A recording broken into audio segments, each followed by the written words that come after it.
A very happy Independent Day to all of you. Bharat को आज़ादी दिलाने में हर स्टेट का अपना अपना, हर लोगों का अपना अपना रोल रहा था, है ना। आपने दिल्ली के, मुंबई का, कोलकाता का, हर जगह की स्टोरी सुना है। आज मैं, चूंकि मैं मुंगेर का रहने वाला हूँ, मैंने मुंगेर के बेस कुछ रिसर्च किया कि मुंगेर का क्या क्या रोल रहा था, मुंगेर में क्या स्टोरीज हो रही थी जब आज़ादी का समय था, जब 1940s to 47 के बीच ऐसी क्या क्या चीज़ें हो रही थी हमारे सिटी में, जिससे कि हमें आज़ादी दिलाने में मदद मिली थी। मैं आपके सामने छोटी छोटी वो स्टोरी आज लेकर आया हूँ, है ना। तो स्टोरी है बाबू 1942 की। 1942 आज़ादी से लगभग 5 साल पहले की स्टोरी है। उसमें क्या हुआ था, मुंगेर पहले एरिया वाइज और बड़ा हुआ करता था, है ना। मुंगेर के सभी लोग, हमारा जो किला है मुंगेर में, वहाँ पे आके जमा हो गए थे और वहाँ से उन्होंने एक मोर्चा निकाला और ब्रिटिश इसको देकर थोड़ा डरी भी थी, ठीक है ना। उन्होंने एक मोर्चा निकाला, उनका पूरा डिसीजन उस समय बन चुका था। सिर्फ मुंगेर में नहीं, पूरे देश में एक्चुअली में सब चीज चल रहा था। हर जिला में लगभग सब लोग एक जगह पे आ रहे थे और आज़ादी के लिए जो जो स्टेप्स होना पड़े, लेना पड़े, वो ले रहे थे।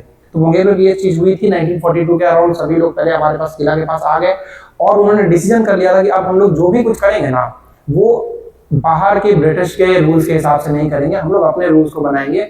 हम लोग वो चीजें करेंगे जो हमारा है, हमारे देश में अपना रूल होना चाहिए।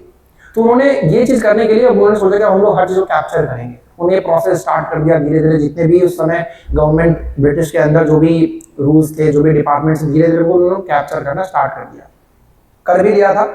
दो चीजें उन्होंने कैप्चर उस समय नहीं कर पाई थी। वो था एक जमालपुर का आपका रेलवेज का कारखाना और दूसरा था आपका मुंगेर का स्टेशन। इन्हें दो चीजों को उन्होंने कंट्रोल उस समय नहीं किया था। बाकी सब चीज लगभग हर स्टेशन कंट्रोल में कर लिया था। ब्रिटिश इससे काफी ज्यादा परेशान थी। फर्स्ट टाइम ऐसा हो रहा था कि उनको एयरप्लेन्स लाने पड़े थे ताकि वो बाहर ऊपर से अटैक मारेंगे। अगर लोग मोर्चा में देखे तो ऊपर से अटैक मारेंगे। और हम लोग मुंगेर के लोग हैं, डरते तो हैं नहीं, क्रांतिकारी भी हैं, है ना। इन्होंने उन दोनों प्लेन्स को उड़ा दिया था, पायलट भी मारे गए थे और जो भी प्लेन्स के पार्ट वगैरह मिले थे वो चुरा के अलग लेके चले गए थे आर्म्स बनाने के लिए और अदर चीजों को करने के लिए। बट इससे एक थोड़ा सा दिक्कत आया था। ब्रिटिश ने फिर रिवेंज में झाझा में भी सेम चीज किया था। उन्होंने क्या किया था, उन्होंने वहां पे वो प्लेन्स उड़ाए थे। झाझा पे मुंगेर के नजदीक ही है, पर वहां पे लगभग 60 के आसपास लोग, 60 पीपल्स दे गॉट डाइड, है ना। तो यहाँ से क्या हुआ था कि स्टार्ट हो गया था एक कि अब हमें फ्रीडम चाहिए, जैसे भी मिलना हो, चाहे लड़ना पड़े या चाहे कुछ भी करना पड़े, वी विल डू, ठीक है। तो इस तरह से हुआ था। उन्होंने कई जगह पे अपने थाना पंचायत बना लिए थे। थाना पंचायत का मतलब आप लोग समझते हो बाबू। उन्होंने एक तरह से एक सिस्टम ऐसा बिल्ड करने का स्टार्टिंग कर दिया था कि अब वो अपने हिसाब से सरकार को चलाएंगे, अब वो उनके हिसाब से चीजों को नहीं सुनेंगे। उस दौरान एक इंसान ऐसा था जिसके बारे में आपको स्टोरी में सुनाना चाहता हूँ, जो कि कहीं ना कहीं लोगों को संगठित करने में एक बहुत अच्छा रोल निभा रहे थे। वो मुंगेर के थे। उनका नाम है कालेनंद शर्मा। इन्होंने अपना एक रोल निभाया था। मैं आपको उसका रोल के बारे में थोड़ा सा बात बताता हूँ। यहीं के रहने वाले हैं वो, हमारे सिटी के ही रहने वाले हैं वो। शायद बहुत लोग आप में से इनका नाम भी नहीं जानते होंगे, ठीक है ना। इसलिए मैं चाहता हूँ कि आप जाने, इसलिए मैंने इस वीडियो का छोटा सा बनाया और आप लोगों तक भिजवा रहा हूँ।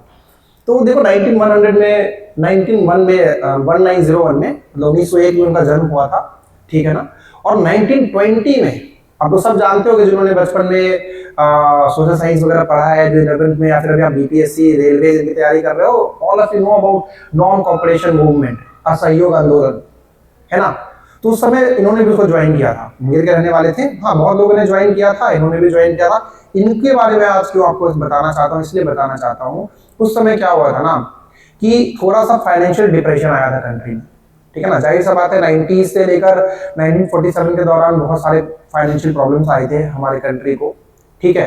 तो 1927 के अराउंड क्या हुआ था ना, जिस चीज में हम लोग बहुत अच्छे थे, एक्सपोर्टिंग इन द एग्रीकल्चर में बिहार जाना जाता था, मुंगेर भी जाना जाता था, ठीक है ना। तो एग्रीकल्चर में ना उस साल थोड़ा सा डिप आया था, ठीक है। चीजों के दाम बहुत सस्ते हो गए थे, अनाजों के दाम बहुत सस्ते हो गए थे, जिस कारण से क्या हुआ था, किसानों के पास ज्यादा पैसे नहीं थे। और जो जमींदार थे, कहीं ना कहीं वो कुछ जमींदार थे जो ब्रिटिश में मिले हुए रहते थे, तभी उन्होंने राज भी किया हमारे कंट्री में इतने साल। तो इन्होंने लोगों को संगठित किया, एक बार में ग्रुप बनाया और थोड़े पढ़े लिखे भी थे, मैथमेटिकल वे में, लॉजिकली उन लोग सभी किसानों को जिनको टैक्स का बहुत प्रॉब्लम हो रहा था, उनको उनके टैक्सेस से थोड़ा सा फ्री करवाया।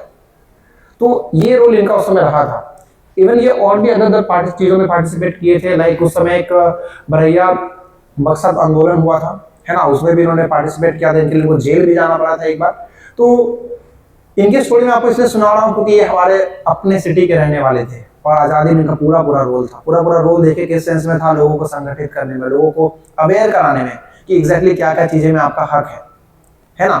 तो फिर हुआ भी था, इस बाद में उन्होंने ये लीडर भी बने और सामाजिक न्याय के लिए जो है उन्होंने बहुत सारा चीज किया। बाद में वो एक पॉलिटिक्स में भी आए थे वो, और कंट्री को एक आगे बढ़ाने में रोल भी निभाया था। ठीक है, ये दो छोटा सा मैं एक वीडियो आपको तक बनाने की कोशिश किया हूँ ताकि मैं आपको चीज़ों को बता सकूँ। ठीक है ना, देखिए इन नटशल ये बताना चाहता हूँ ना कि मुंगेर की जो धरती है वो सिर्फ अंग्रेजों के खिलाफ मोर्चा नहीं निकाली थी कि मोर्चा निकाले, लड़ाई वड़ाई की, सब चीज़ कैप्चर कर लिए, ऐसा नहीं की थी। यहाँ के लोगों ने लोगों को संगठित भी किया था, उनको आत्मनिर्भर बनाया था, उनको सही वे में न्याय कैसे लिया जाता है ये भी सिखाया था। ठीक है, देखिए बहुत सारी स्टोरीज है जो कि सारी स्टोरीज आपके बुक्स में नहीं मिल सकता। ठीक है, तो मतलब ये हमारा दायित्व है कि हम लोग उन सारी कहानियों को जानें जो सिर्फ किताबों में ना रह जाए, ये हमारे दिल में भी हमेशा के लिए रहना चाहिए। ठीक है ना, इसी के साथ मैं आप सभी को विश करता हूँ very very happy independence day. हम लोग डेली ग्रो किए हैं, हमारा सिटी डेली ग्रो किया है, और लेट इट बी, ये ऐसे ही चलता रहे। Again wishing you all a very happy independence day. Thank you.